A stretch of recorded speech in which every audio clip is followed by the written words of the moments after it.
Most founders are intimately acquainted with the need to create something new. After all, we have Canva, and Canva makes everything easier. But the truth is that you don't always have to create something new. And I've got the perfect example of what to do instead.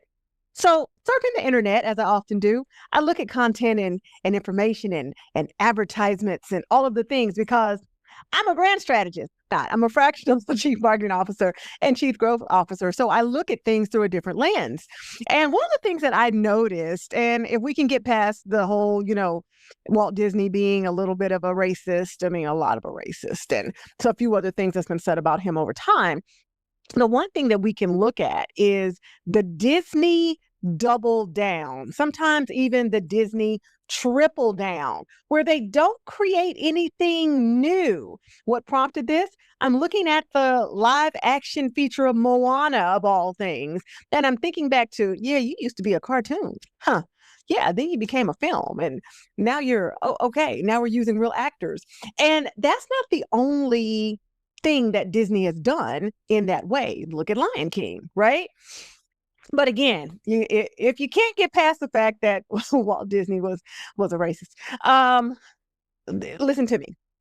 Sometimes it's not about creating something new, but taking something old and doubling down on it. And I think a lot of founders and especially small business owners get caught up in making something new because it's so hard to see what's actually working. But I want to challenge you to do this one thing with your content, with your information, with your programs, with your webinars, anything that you're putting out in front of the public. Go back and look at the things that people responded to. Maybe they didn't buy it. Okay, but we'll start with what they responded to.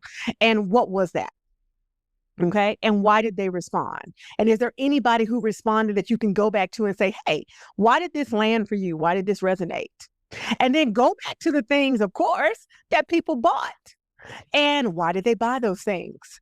What did they buy? What were you offering? How did you feel about what you were offering?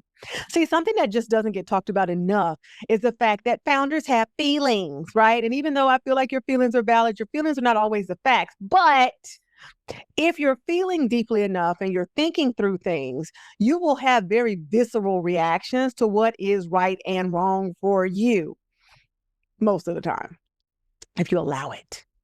And so go back to the things that not just resonated with others, that not just generated revenue, but also felt good to you to do, to deliver, because that's going to be the things that you probably need to double down on.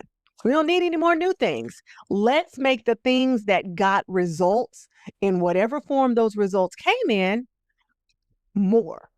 Let's make it more. Let's make it bigger. Let's make it more accessible. Let's talk about it more. Let's offer it again. Let's put it out to our email list and take all of that energy of goodness and that's radiating and all the energetics, and let's take it and let's apply that to our practical and our strategic standpoints, and let's make something awesome happen and then release that. Now, that may mean that you tweak a video, that may mean that you tweak, some logos or some graphics, some assets, if you will. Let's get out of the habit, because I believe habits are things that we need to break. Rituals are things that we do by our own volition. Let's get out of the habit of creating something new just because it's Tuesday. If you're creating, remember, whatever you create must be baked. And so for many of you, it's not even going to be about doubling down. It's going to be about going back and looking at who exactly are you seeking to serve? Because that's the thing that matters more than anything. That's the foundation. That's where it all begins. So anyway, hopefully something I said in this video was helpful. If it was, please comment "it was helpful" in the comments below. And by the way, check out the pinned comment to get more information on my upcoming Founder Mind event. It's part mastermind, part community, part networking, but it's all intentional. It's all created for founders just like you. So if you're tired of silence and silos and echo chambers and all the things, and you want to get answers and action steps that actually can help you move forward in the way that you need to, no cookie cutters here, check out the pinned comment, and I'll see you on the next video. Bye.